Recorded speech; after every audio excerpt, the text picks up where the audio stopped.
Childhood is a vulnerable time. Still dependent on adults, we as a child still have to cope and try to make sense of what happens around us with our limited experience and knowledge. And some of those experience and memory would shape us permanently for the rest of our life. Today, we're returning to the topic of weird childhood memories. This is a theme I regularly return to, so if you missed my previous episodes, I'll leave the links in the description and at the corner of the screen. Some of today's accounts might be simple case of warped memory, or even a false memory that was rooted in a childhood fantasy. But all of them nevertheless represents the vulnerability of childhood in the environment out of their control, poverty, broken family, death, or illness. And the memories are, in whatever the case, true to the posters of the accounts. So, here are 8 allegedly true accounts about weird childhood memories, from mystery visitors at night to good friends who they weren't. As always, handpicked, translated, and narrated by a host, Anthony.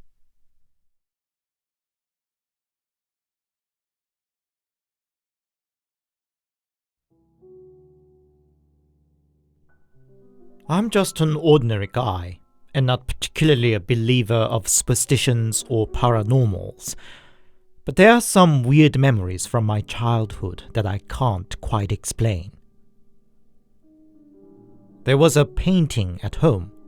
Nothing grand. A printed copy of a portrait of a pretty girl, sitting in a garden and looking straight front. Her face didn't have any expression, and I always thought it made her look like a doll. As I remember, the painting was the part of the household forever.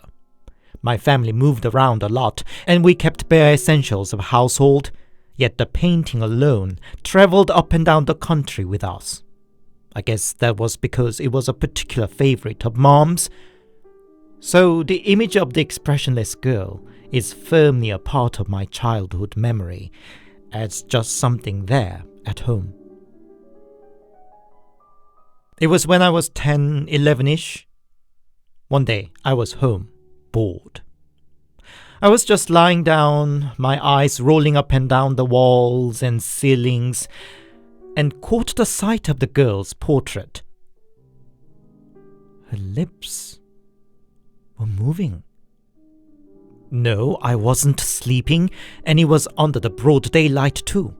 It wasn't even just a flashing moment. I kept looking at it for a good 5 minutes, and all the while, the lips kept moving. It didn't look like she was actually saying something, but more like repeating the same simple syllables, like amu amu amu amu amu amu, in a flashing speed. I rubbed my eyes, tried to look away and then back, but the girl was keep mumbling her lips. Maybe because I was so young and because nothing further happened, I eventually lost interest and got on with my day. If the same happened now, I would be burning off the painting right away. Later that evening, I told Mom what I saw just as something amusing happened in the day. Mom didn't respond in any particular way other than, "Oh, really?" Looking back, probably she suppressed what she really felt as to avoid scaring me. She didn't throw away the painting, but it was taken down from the prized spot of her bedroom wall and vanished among boxes in the storage. I think it was lost or discarded as we moved to a smaller place 2 years later.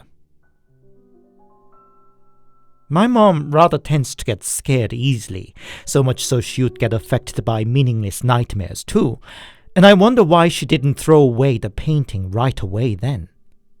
What the painting might have meant for her.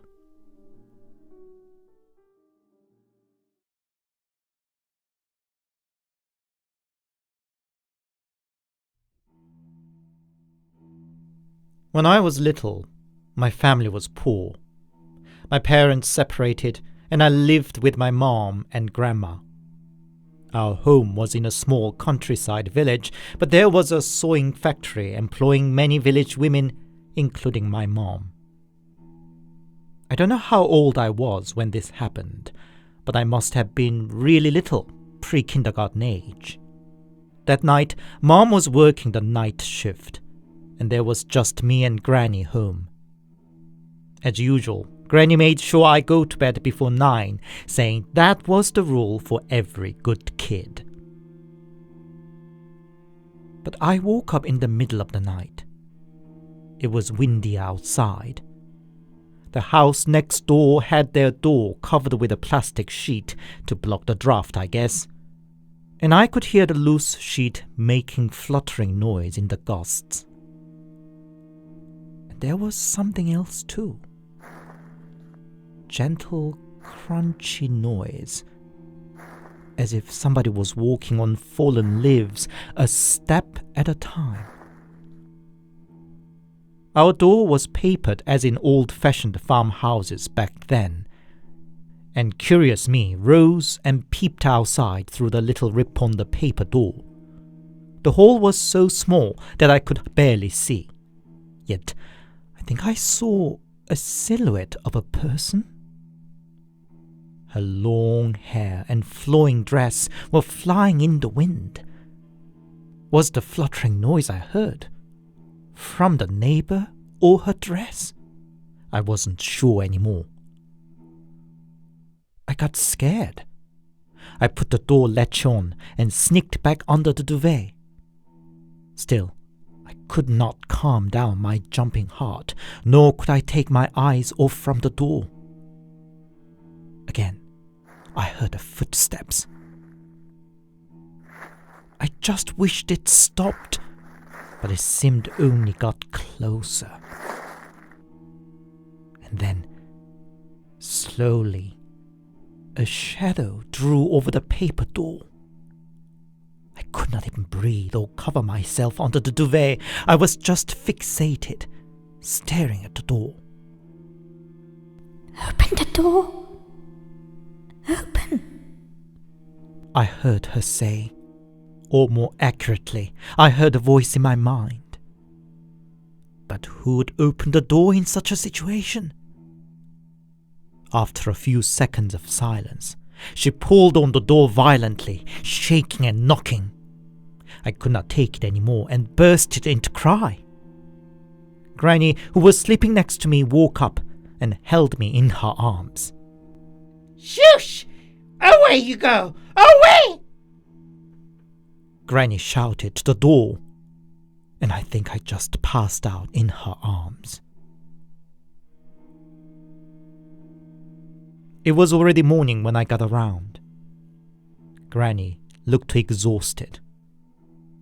Granny, last night, I wanted to ask her about the previous night. Nothing happened last night. Granny stopped me short. I could not ask more, facing a stony expression. Decades later, I still don't know what that was. Was it a bad case of sleep paralysis? A nightmare? A thief? Ghost? I don't have anybody to ask either, now that my granny isn't there. What I definitely remember is my mom stopped working the night shifts after that night's incident.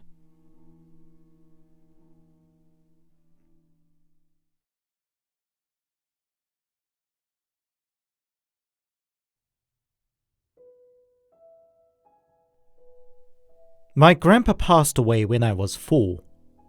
There is an old VHS tape that recorded his funeral, and among the footages is little me stuffing myself with funeral food without a care in the world. My memory is not clear, but I hear Grandpa doted on me a lot, probably because I was his firstborn grandson. Having just lost such a loving grandpa, I was supposed to look sad or at least a bit forlorn, but in the video, there's not a shred of such a sign, not a care in the world.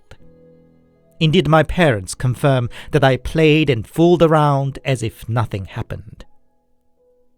And since then, my parents would add that I would be occasionally away the whole day and come back.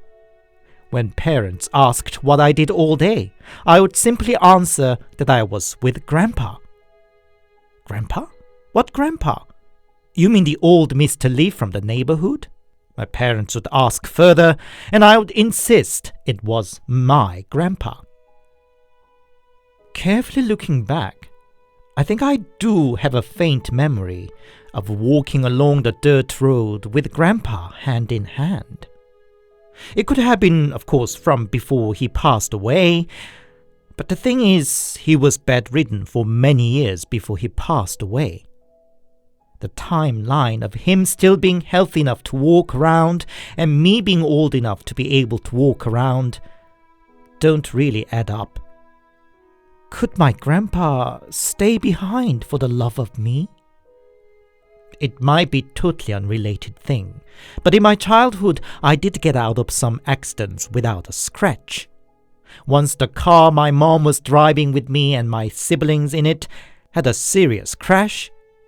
Everybody in the car suffered a varying degree of injuries. But me. Or once, during a summer storm, I was walking down the street and suddenly stopped myself short with a sense of chill. And a big sign fell right in front of me, blown off by the gust.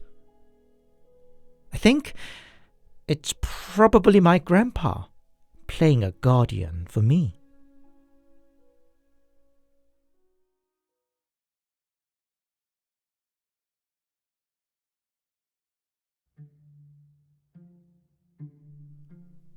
More than 20-year-old story. When I was little, my family visited my grandma almost every weekend. I loved to be out in the nature of the countryside village, caught fish in the stream, ran up and down the mountain. The fence around Grandma's house was low, even to the eyes of the little me, and over the fence was a low hut neighboring to Grandma. And there, out on the open floor of the hut, was often seen a boy sitting all alone and mumbling something to himself. And one day, I was wandering around the mountain with my younger brother to catch some cicadas and ran into that boy next door. I was shy and couldn't quite open to his shady vibe and wanted to just walk past him, but he talked to me first. How old are you? Where are you from? What are you doing? His active approach softened my mind, and since that day I played with him whenever I visited Grandma, even though I couldn't tell if he really enjoyed himself or not. One day he came over while I was struggling with my math quiz that I got as a homework. He took one look at them and solved them like it was nothing.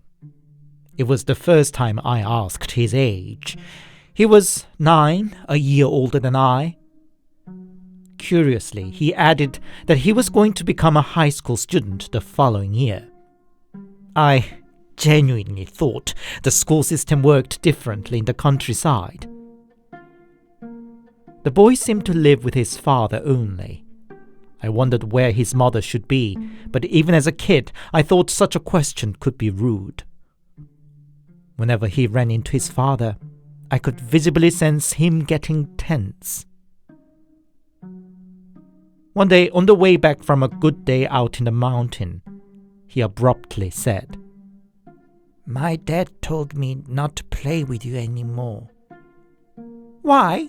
I asked. Don't know. Probably because he should study harder now that he was becoming a high school student soon, I assumed, and just said, okay. Since then, we treated each other like strangers, not even saying hi if we should run into each other. One Chuseok holiday, I was visiting Grandma as usual, and I heard Grandma making a passing comment about the boy next door. Next door kid is a genius. I hear he finds school too easy and boring. But what's the use of it? He's possessed by a ghost. Poor thing. She said the reason he was so smart was because of the ghost taking possession of him. I frankly didn't understand what possession should mean, but couldn't quite disagree either, reminding myself of his gloomy vibe and unusually mature behavior. Following evening, I was on my way back from the village corner shop. I saw the door of the next door hut burst open. My throat! My throat! It was the boy. He was screaming and rolling about on the ground, while strangling himself with his own hands. I got just so scared that I quickly ran inside, and Grandma just told me that I shouldn't mind. The boy was gone missing. Villagers searched around for him, but he was found a few days later, hanging from a tree in the local mountain. Strange thing was how untimely decomposed his body already was. His tongue and guts that stretched out after death were all eaten away by wild animals. His father left the village, and the hut was left abandoned. My grandma still lives there, and I still visit her regularly, if not as often as I used to. And whenever I see the crumbling down hut over the low fence, I still get a chill, as if the boy might burst out again, strangling his own throat.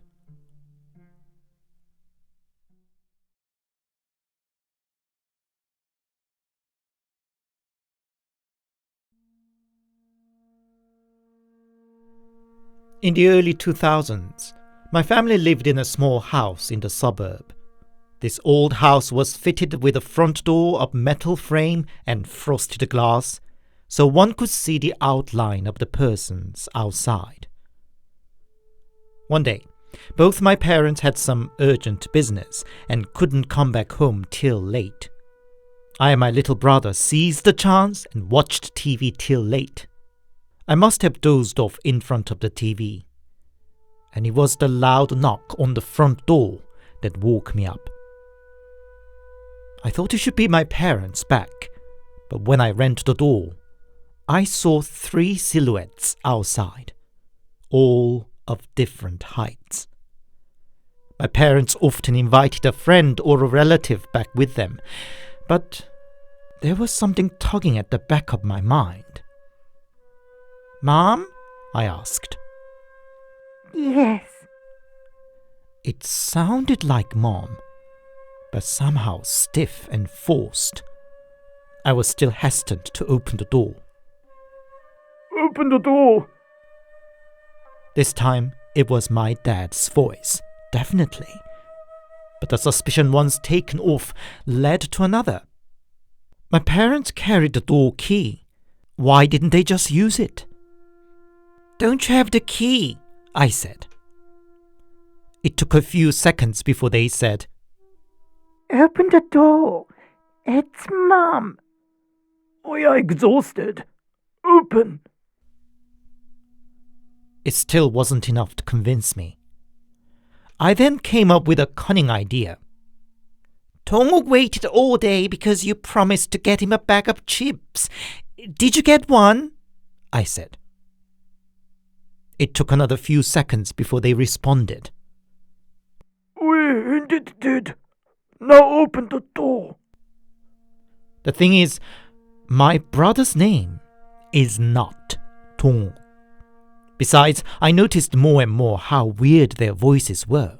It felt like forcefully pressing down, otherwise shaky voice that could crack any moment. It was clear they weren't my parents. But then they couldn't be any usual robbers either, because by this stage they could easily break the glass of the door and let themselves in.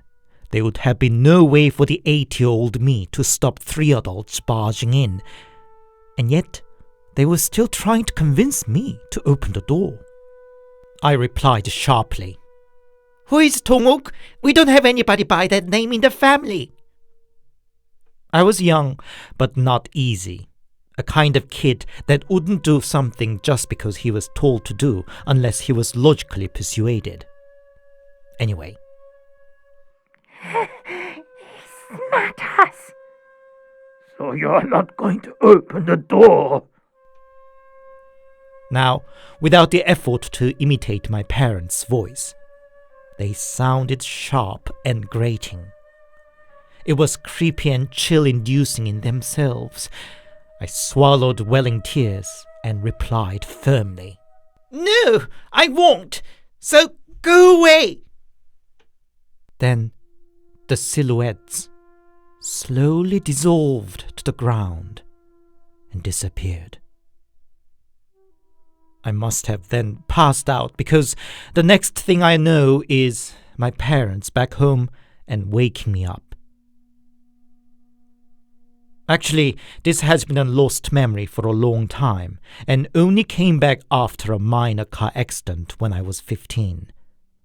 I still don't know what they were and if they managed to suppress the memory.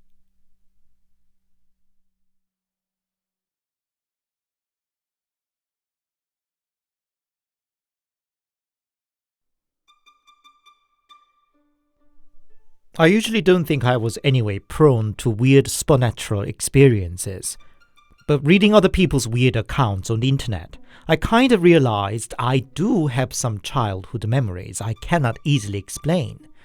I just thought to recount them here for you to enjoy. I lived alone with my grandma in the countryside till I turned 6. My parents both worked in Seoul, and with the 2 younger siblings on top of it, they could not really take care of me. So I, their eldest child, was sent to live with grandma. The country village was full of elderlies like my grandma and hardly any child. Naturally, I spent most of my time on my own or next to grandma. One day, grandma was working on the field, and I played next to her. I don't remember exactly, but I must have got bored or something and insisted to go back home. Home was about 30-minute walk away from the farming field, but who could win over a whining child? Grandma told me to go ahead. Only after I took off, she realized that she left the bedroom door locked that day. She was worried for a minute, but just expected I should be fine, choosing to play on the floor, kitchen, or the storage room. When Grandma came back home in the evening, she found me in the bedroom, watching TV. She asked how I got in there, and she'd say I told her simply, "Through the back door." Grandma just thought what a clever pup at the time.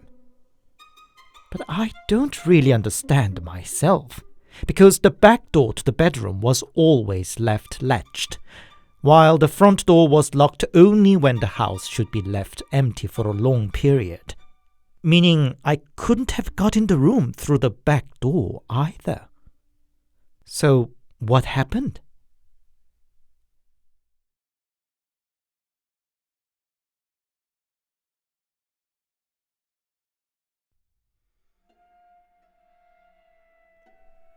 Do you believe in ghosts? I do. I think it was when I was 10. I got scarlet fever and was delirious with high temperature. What woke me up in the middle of the night was sound of somebody weeping. At first, I thought it was Mom crying for sick me, but soon I realized Mom was sleeping next to me. I listened out and figured it was coming from inside wardrobe. I think my curiosity was greater than the fever. I stood up and approached the wardrobe to check inside. But then there was a girl about my age standing next to the wardrobe, glaring at me with scary eyes. My heart almost jumped out of my mouth. I turned my head to shout for Mom, but the girl quickly put her finger to her mouth and shushed me down. Quiet! In that wardrobe is a scary ghost. Never ever open it. It's just for tonight. Everything will be fine and normal when you wake up in the morning. Now, go back to bed, she said. I was scared, but somehow felt I had to follow as she told me to. I went back to bed, and indeed nothing like that ever recurred. No weeping sound from the wardrobe, no manifestation of the strange girl. About a month passed. I recovered, and Granny and some relatives visited my family. We happened to flip through some old family photo albums, and I noticed from an old black and white photo the girl I saw that weird night. I didn't dare to tell adults what happened, but tentatively asked who the girl in the photo was. Apparently, she was a cousin of my granny. She was killed as a young girl as she played on the railway track. So, it was she who manifested to save me from a danger? I still wonder what that was weeping in the wardrobe, and what would have happened if I opened the door.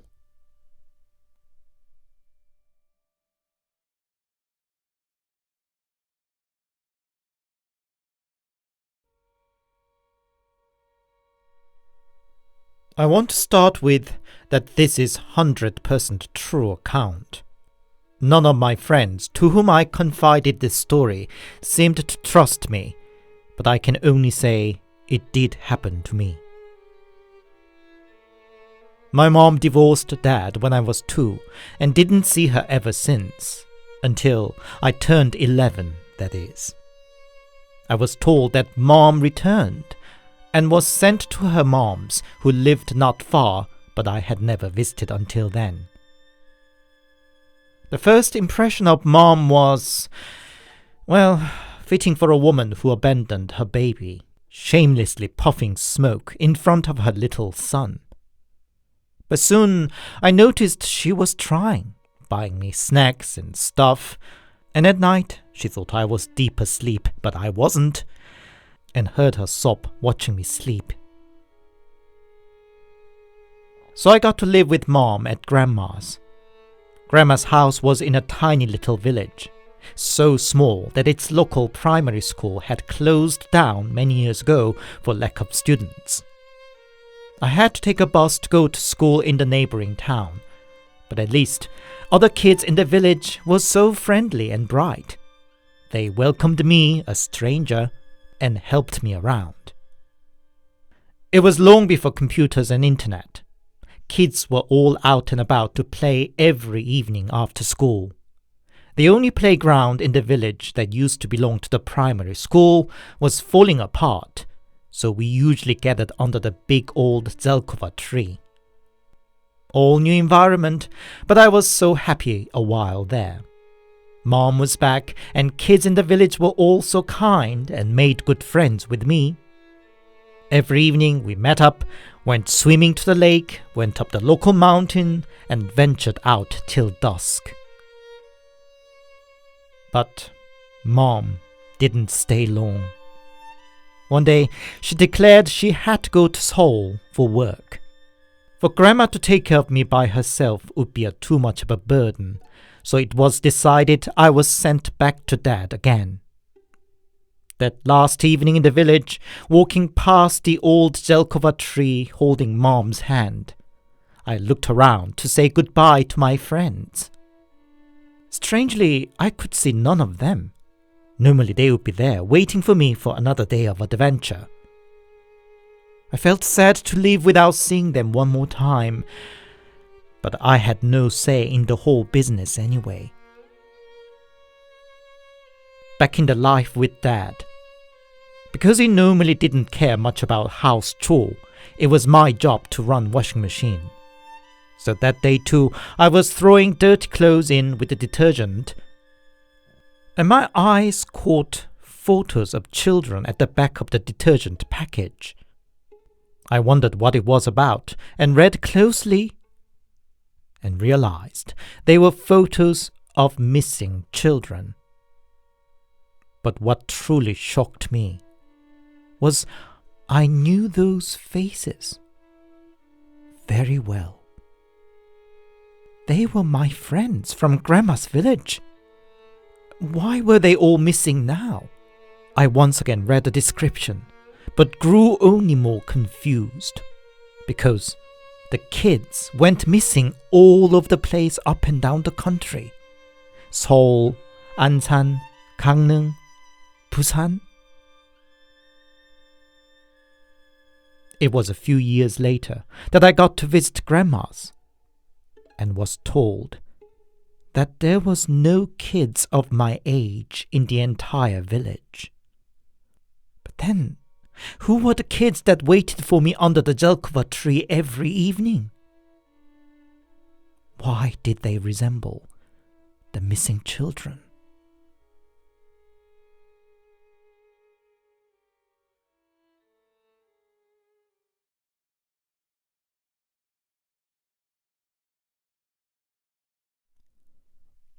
Hi, it's Anthony here, and thank you very much for listening. I hope you enjoyed today's stories. Some of them might have reminded you of your own weird memory from your childhood. By the way, as you might have noticed, my voice is struggling a bit for the past few weeks, and you might hear a bit of crack and hoarseness here and there. I hope they are not too distracting, and I apologize. I think it's still the best to anyway carry on with the usual schedule. If you enjoyed my work, please give it a thumbs up and a comment, and please consider subscribing to my channel if you haven't yet. Whether you are specifically interested in Korean culture or just enjoy a bit of weird and spooky, you'll find something to enjoy here. If you'd support me more directly, I have a Buy Me a Coffee account, or you can also use the Super Thanks option here on YouTube for a small donation. Thank you. Until next Sunday, stay safe and take care.